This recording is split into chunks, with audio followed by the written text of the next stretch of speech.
Alright, magandang araw po sa inyong lahat mga kababayan, Batang Maynila to it's. Guys, kung mainit ang labanan, dyan po sa lungsod ng Maynila. Nako, talaga na mga dikdikan ng laban sa pagka-mayor, Sam Versosa, Isko Moreno at Mayor Hani Lacuna. Talaga naman pong dikdikan na magiging laban ito sa darating na Lunes, May 12, 2025. At kung mainit ang labanan sa Maynila, mainit din po ang labanan dito po sa Quezon City.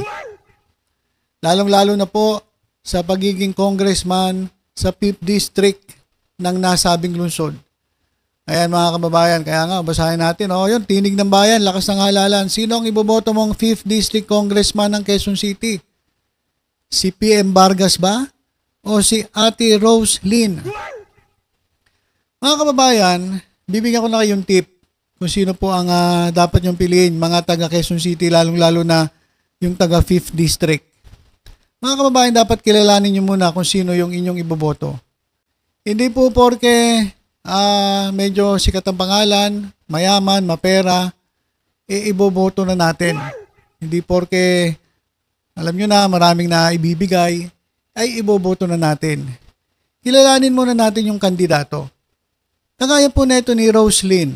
Rose Nono Lynn. Ito mga kababayan. Ito pong si Rose Nono Lynn, natatakbo po sa Quezon City 5th District. Ayan po, yung nakikita ninyo sa ating screen. Ay sangkot po sa kontrobersyal na Pharmaly Scandal. O yung Pharmaly Scandal mga kababayan, yan po ay nangyari po nung pandemic. Nung panahon na tayo po ay naka-lockdown, ito pong mga tulongges na mga opisyalis ng ating gobyerno ay pinagkapirahan po itong pandemya. Kumita po sila dyan mga kababayan. Yan po ay napatunayan dyan po sa mga hearing, dyan po sa Senate. At ang sangkot po dyan ay ito pong economic advisor ni dating Pangulong Rodrigo Duterte na si Michael Yang. At marami po naglabas sa mga pangalan, lumabas na rin.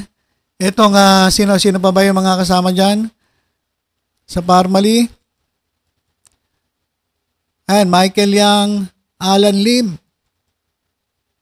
O sino ba yung Alan Lim? O yan po yung asawa ni Rose Lynn, ni Rose Nono Lynn. Kaya ito pong si Rose Nono Lynn ay sangkot po sa kontrobersyal na Pharmaly Scandal. Sila po ay kasama dyan po sa One Big Happy Pharmaly, mga kababayan.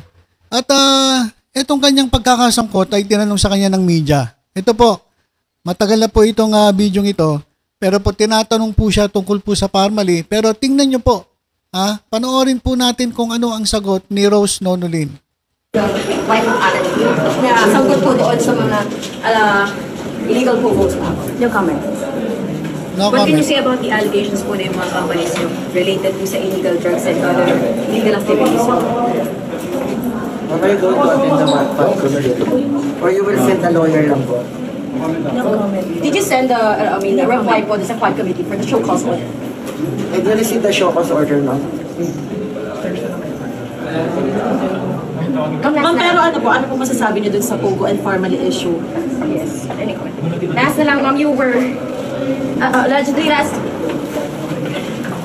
Ma'am, you were involved daw po sa vote buying last time. Okay, so yan mga kababayan. So tinakasan lang ni Rose Nono Lynn itong media. Ang daming tanong mga kababayan, sangkot ka ba sa Pogo? Sangkot ka ba sa Pharmaly? Meron pa yung bandang huli, nag-vote buying ka pala ang nakaraan. So ang daming tanong na hindi niya sinagot. Bakit ayaw mo sagutin? Lalong-lalo na ngayon, ikaw ay tumatakbo bilang congresswoman ng 5th District ng Quezon City. Dapat malaman ng taong bayan yan. Ano ba talaga ang iyong partisipasyon sa Pogo, sa Pharmaly, at yung mga ibang issue pa na ibinabato laban sa'yo? Diba parang Sara Duterte lang to eh. Yung hindi sumasagot, hindi sinasagot yung mga tanong. Ano pa ang kinasasangkutan? Ito Pharmaly Executive faces vote buying complaint. Meron ding vote buying complaint dito kay Rose Nono Lynn. Oh. Etong si Rose Nonoli ng Pharmaly scandal, nasa likod din ng Pogo. Ayon kay Representative Suarez, isa po ito sa congressman na talaga naman pong pinapanood natin dyan po sa Quadcom. O sa isa na publikong matrix ni House Deputy Speaker David J.J. Suarez, pinakita ang koneksyon ng legal drug trade at Pogo.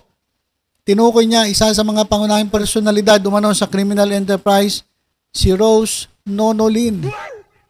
Nasangkot sa Pharmaly scandal ng overpriced medical supplies sa panahon ng pandemya na maraming Pilipino ang napaluhod at pinahirapan ng COVID-19. Pinagkakitaan mo ang kalagayan ng mga mamamayang Pilipino. Ano pa? Eto pa. Namigay pala siya ng 3-in-1 na kape. Pero expired. Ano ba naman yan? Ma'am Rose Nonoli? Mamimigay lang ka ng kape? Expired pa? Sumakit daw siya, no? Oh, nag-viral ang isang post sa Facebook page tungkol sa isang kandidato sa Quezon City na manay na mahagi ng expired na kape na naging sanhi ng pananakitang tiyan ng mga nabigyan nito. Ano ba yan? Bigay lang ng kape, expired pa. Oh, Rose Nonolin, pasok sa Chinese syndicate ni na Michael Yang, Alan Lim. As the investigation progressed, there were corporations that kept surfacing in familiar names that have been tied to controversial investigations. So, kasama po, nabanggit po ang pangalan ni Rose Nonolin. Kasama po, dyan po sa sindikato ni na Michael Yang at Alan Lim. Oh, ito po, Dabar Kalsidigong sangkot sa Pogo Crypto Scams Kidnapping. Ayan mga kababayan. So, ito pa. Mag-asawang Alan Lim at Rose Nonolin, may-ari ng unang Pogo sa Pinas. Yan ba yung mga kababayan? Gusto nyong iboto? Mag-iingat po kayo mga kababayan. Yung mga nabubudol po ng kandidatong ito, mag-iingat po kayo. Kasi kung ito po ay involved sa ganyang mga skandalo o sindikato, delikado po tayo. Wag po tayo buboto ng pro-China. Lagi po nating sinasabi yan.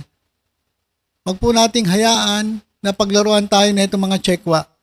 Kaya yung mga Pilipino na ginagamit ng mga inject para sa mga ginagawa nila rito mga sindikato o anumang mga skandalo, wag po natin bibigyan ng pagkakataon na humawak po ng pwesto sa ating gobyerno.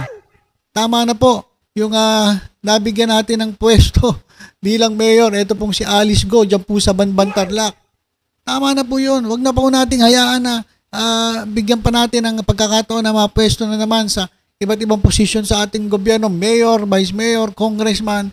Etong mga ginagamit ng mga inject. Etong mga pro-China. Mga kababayan, isip-isip po tayo.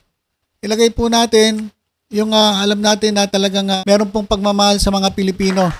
Hindi po yung gagamitin lang yung kanilang posisyon para may influence. Kasi mahirap, baka pag napwesto to, nako, magkaroon na naman ng Pogo dito sa Pilipinas. Hindi nga natin alam kung wala na Pero di ba may mga bali-balita, may nag-ooperate pa rin ng mga patago. So yan mga kababayan. Pag-aralan po ninyo, tingnan po ninyo kung sino ang karapat-dapat. Ito bang si Rose Nonolin na involved po sa Pharmaly, sa Pogo, vote buying. Ayan mga kababayan yung mga binibintang sa kanya at tropa ni Michael Yang. Yung asawa niya kasabot ni Michael Yang. Kaya kayo po mga nandyan po sa Quezon City, lalong-lalo na po sa 5th District, ang piliin nyo po ay pro-Pilipino, wag po pro-China. Alright, so yun lang po mga kababayan. Ayun lang naman ang aking paalala para hindi naman maulit itong nangyari kay Alice Go. Huwag na po tayo magpapabudol muli mga kababayan. At sa lungsod naman ng Maynila, muli ako nakikiusap sa inyo. Ang iboto po natin ay si Mayor Hani Lacuna, Vice Mayor Yul Serbo at ang buong ticket ng Asenso Manileño. Huwag na po tayo bumalik dun sa We Will Make Manila Benta Again. O kaya we will make Manila utang again. Tama na po yun.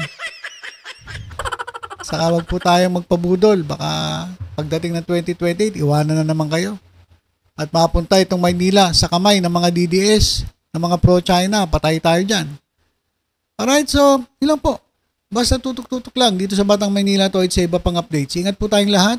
God bless po.